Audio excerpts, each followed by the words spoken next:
Hello everyone, in this video we are going to learn about modulus function, signum function, greatest integer function and polynomial function. When we discuss about the modulus function, what a modulus function is, let's learn about this. See, a function f defined as fx is equal to modulus x is equal to x when x is greater than equal to 0 and minus x when x is less than 0 is known as a modulus function.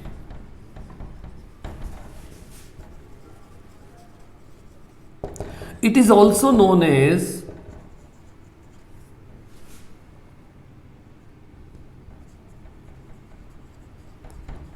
absolute value function.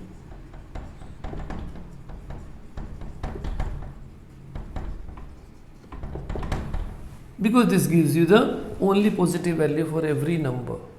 Let's understand what it is. Suppose you want to find out the value of f2 means modulus 2. And since it is greater than 0, so the value of this will be 2. If we try to find out the value of f minus 2, that is modulus of minus 2. And since it is negative, so the value of this will be minus of minus 2, and that is why it is plus 2. So we say that the modulus function of plus 2 and that of minus 2 both are plus 2. Always it is positive value. And at 0 it is 0. Let's learn for the graph of it. Suppose we have fx is equal to y and that will be equal to x for every x greater than or equal to 0. And we know that y equal to x is a straight line. Is a straight line whose slope is 1. fx is equal to y equal to minus x when x is less than 0 is also a straight line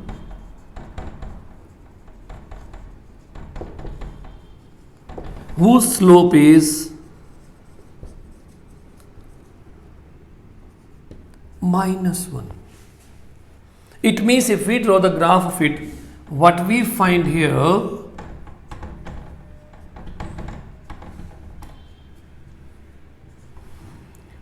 for the positive values of x, this is making an angle of 45 degree having the slope 1. This is the line for this. And for negative values of x, we are finding that this is making an angle of 45 degree. Both the x's means 135 degree and slope of this is minus 1. So this is the graph of y equal to modulus x we are getting. And since 0 is included, at 0 it is 0, so both the lines are passing through the origin that we know. So what about the domain of this? Domain of f here is the set of real numbers R. What about its range? As we have seen that all the positive values only we are getting for every element of real numbers, or for every element of R, which is a set of real numbers, we get the values are only 0 and negative and positive. When we talk about the range of this will be from 0 to infinity, that is positive numbers. Why? Because we have seen it here that when x is negative, then minus x means positive value we are getting, and when it is positive, then also we are getting the positive value. So the range of this modulus function is 0 to infinity. Let's learn about the signum function now. What is a signum function? A function f defined as fx is equal to modulus x upon x when x is not equal to 0, and this is 0 when x is equal to 0 is a signum function.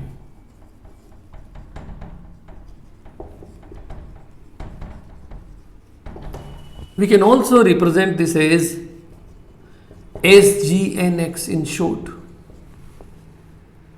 Now, if we try to find out the values of this particular function for all negative and positive values of x, what we find? We find here fx will be plus 1 for x greater than 0. Why? Because modulus of x is x for all x greater than 0 and x upon x will be 1. For x is equal to 0, it is 0 already defined. And for x less than 0, since the value of modulus x is plus x, but this is minus x here, less than 0, so the value of this will come as minus 1. And hence, when we draw the graph, for graph we can see fx is equal to y is equal to 1 for x greater than 0. And fx is equal to y is equal to minus 1 for x less than 0 are straight lines or not? Straight lines parallel to x-axis. So when we draw the graph of it, what we find here? So let's see. The origin is included. At 0 the value is 0. At 1, for all positive values of x, the line is x is equal to 1. This is 1. And for negative values of x, this is a parallel line to x-axis for minus 1. This is minus 1.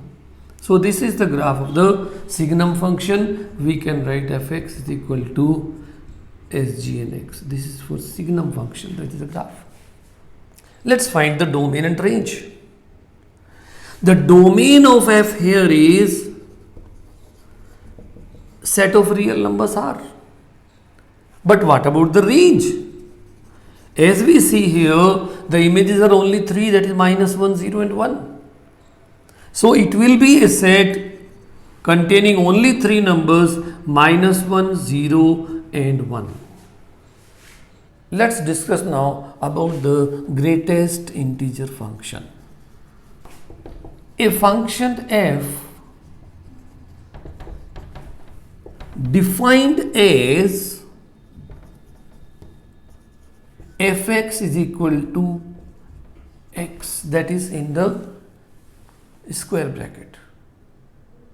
We define it like is equal to p, where p is less than equal to x and p belongs to z, means p is an integer.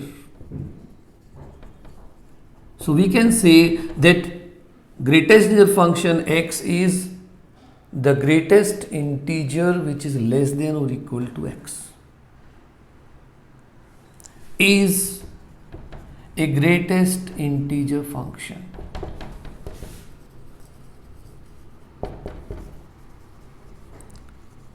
Let's understand this, finding some of the values. Suppose we want to find out the value of greatest integer function of 2.31. We know that the nearest greatest integer to this is 2, which is less than this, and then we write this as 2.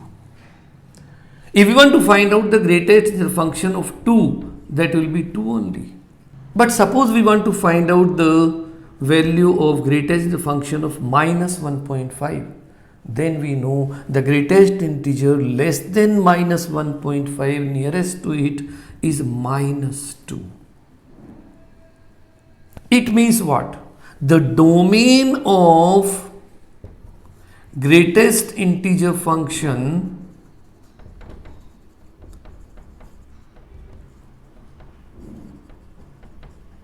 is a set of real numbers, that is R.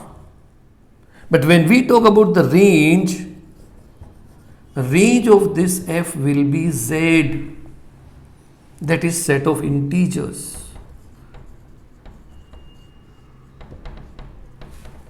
It is also known as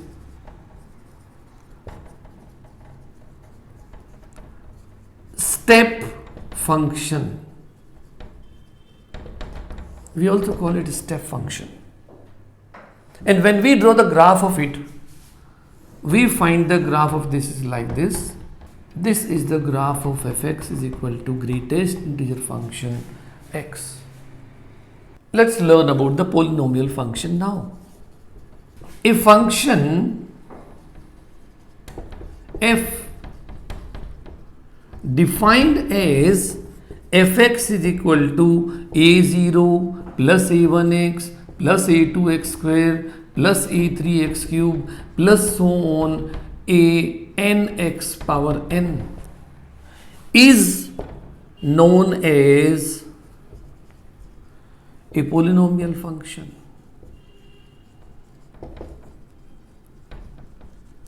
Where a0, a1, a2 and so on an are known as coefficients, and they're all real numbers.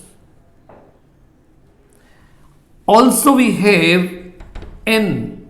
N is a positive integer.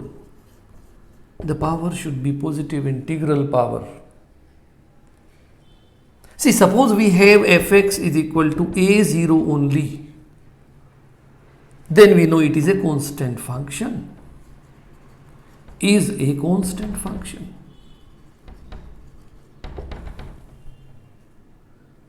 And hence we can define it according to its degree. That of degree 1, this is the of degree 0. It may be of degree 1, degree 2, degree 3 up to degree n.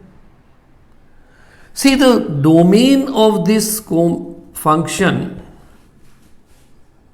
see, the domain of a polynomial function is always set of real numbers R, but the range is not fixed. That depends upon the function how it is. Let's see now. Suppose we have fx is equal to, we take some examples here. Number 1, suppose we have fx is equal to 2x plus 5. Then its domain is equal to R and range is also R. But if we talk about second one, that is suppose fx is equal to x square, then its domain is R, but range we know is 0 to infinity. If we talk about fx is equal to x square plus x plus 1, we know that this particular function x square plus x plus 1 can be written as x square plus x plus 1 by 4 minus 1 by 4 plus 1 to convert it into a perfect square. And hence we find that this is the perfect square of x plus 1 by 2 plus here we find 3 by 4. And we know that x plus half perfect square will be always greater than equal to 0. X plus half whole square is always greater than equal to 0. It means x plus half whole square plus 3 by 4 will be always greater than 3 by 4. And hence we can say the range of this function will be equal to 3 by 4 to infinity. Like this we can find out the range of any of the polynomial function. Thanks for watching my video. If you have any comments or doubts, leave them in the comment box and I'll get back to you.